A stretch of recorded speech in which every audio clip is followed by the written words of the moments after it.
what's up? So, yeah, I wanted to show you the new little girlfriend my little skeleton boy over there just got. I just got her. She just came in, she's chilling. And the little clown doll thing I got is over there as well.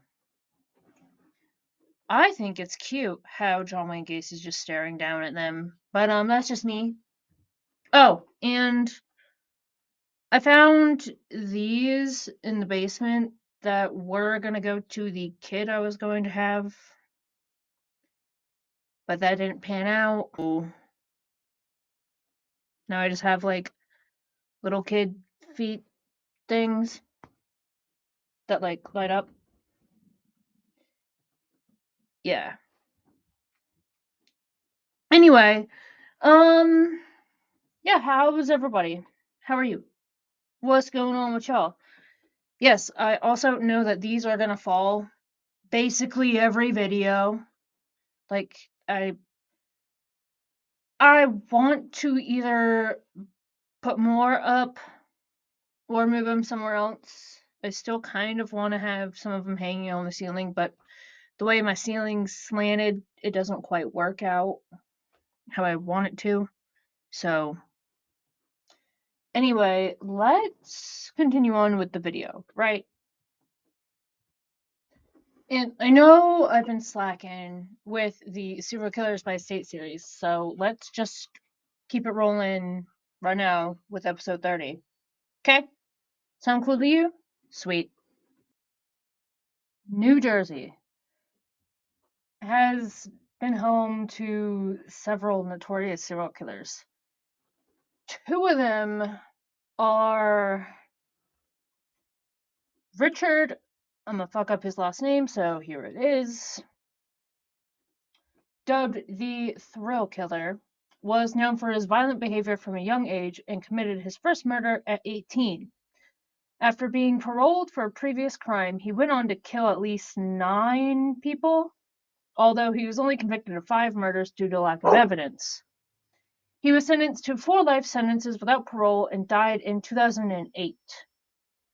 The second guy was also named Richard. His name was Richard. I'm gonna fuck it up again, so now he was known as the Iceman.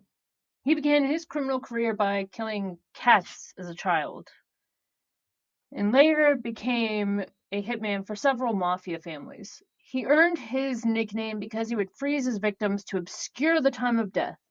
He was married with 3 children at the time of his arrest in 1986 for multiple charges, including murder.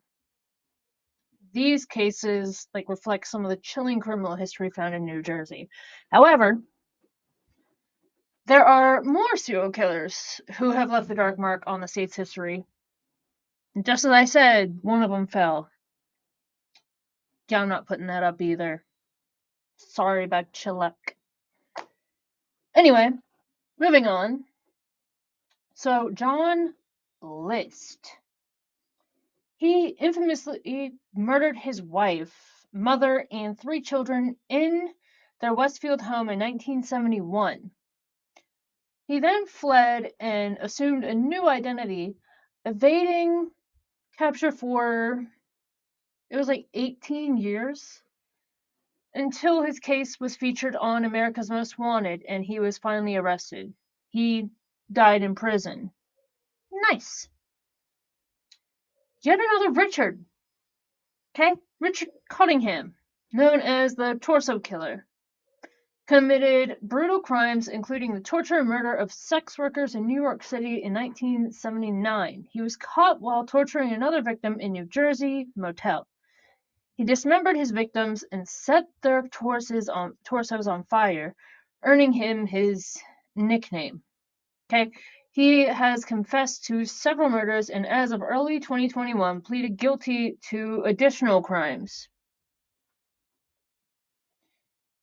Charles Cullen, dubbed the Angel of Death, he was a nurse who killed at least 40 patients over his 16-year career, though the actual number may be much higher. He administered lethal overdoses to his victims, claiming he wanted to alleviate their suffering.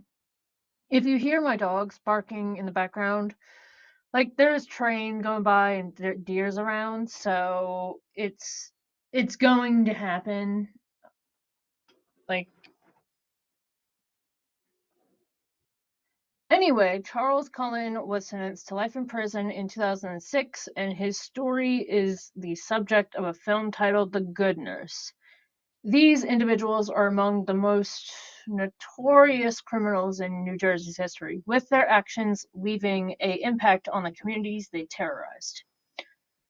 And New Jersey, with all that said, has its share of unsolved murder cases, some of which have remained mysteries for decades.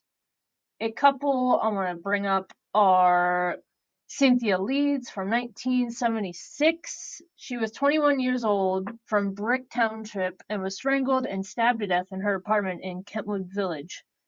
She was 8 months pregnant, and it was suspected that the killer might have wanted to take the baby as a slash wound exposed the fetus. So, Raul Suarez, this murder of a popular Atlantic City entertainer occurred on March 31st, 1985. Despite interviewing more than 160 people over 3 decades, investigators have made no arrests in connection with his murder. Sounds a little fishy to me, but Then there's Diane Mary Selinsky. Diane was 54. She was stabbed to death in her home in Union Township on November 18th, 2010. There were no signs of forced entry, leading investigators to suspect that the killing was by someone she knew. So, Arnell Yearwood of Trinidad was charged with her murder more than a year later, and he admitted to the killing in 2014, receiving a 30-year prison sentence. And then there is Raul Torres. So Raul was 23. He was discovered shot to death in a Sears parking lot in November 25, 1992. Y'all remember Sears? Like, that's been a minute, okay? All right. At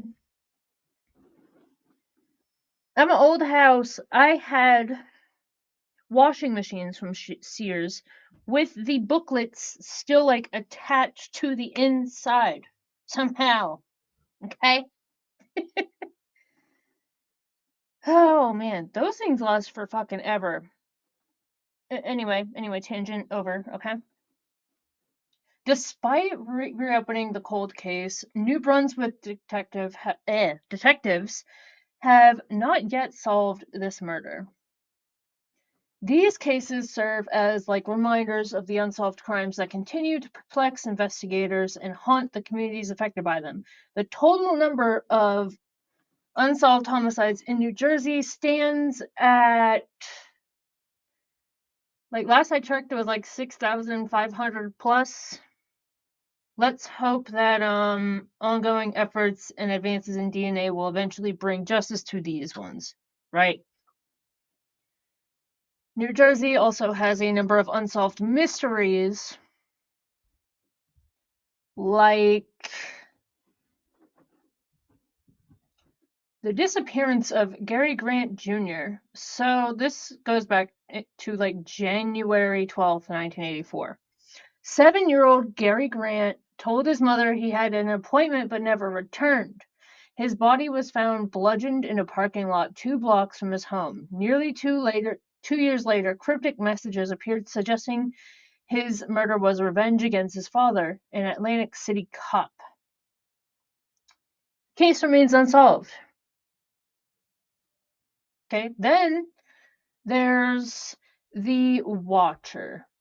A family who purchased a home in Westfield began receiving eerie letters from someone calling themselves the Watcher, who claimed to be watching the house and asked unsettling questions about the family's children. Okay, the identity of the watcher remains unknown, and the family eventually sold the house. I mean, I would too. That's kind of fucking weird. Like, what you're not about to do is fucking question weird shit about my kids. Right? And then there's, like, more unsolved cases that continue to intrigue and horrify those who hear about them, and they remain open in the hopes that new evidence will one day provide closure. While New Jersey abolished the death penalty in, when was it? 2007, there were several notable cases that involved individuals who were once on death row. Here are some of their things. Jesse, I'm not even going to try to pronounce that name. His case led to the creation of Megan's Law, which requires community notification of registered sex offenders. He was convicted for the rape and murder of 7-year-old Megan Conca in 1994. His death sentence was commuted to life without parole when the death penalty was abolished. So, Ambrose Harris, convicted of the kidnapping, rape, and murder of a 22-year-old artist in 1992. Harris was sentenced to death. However, his sentence was also commuted to life without parole following the abolition of the death penalty in New Jersey. These cases are among the most infamous in New Jersey's history, and the individuals involved are serving lengthy sentences in state and federal prisons.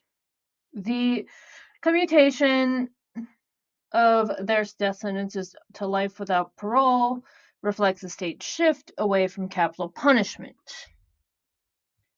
And I believe that is the last of the notes that I had. So, I will see you in the next video. Okay, bye!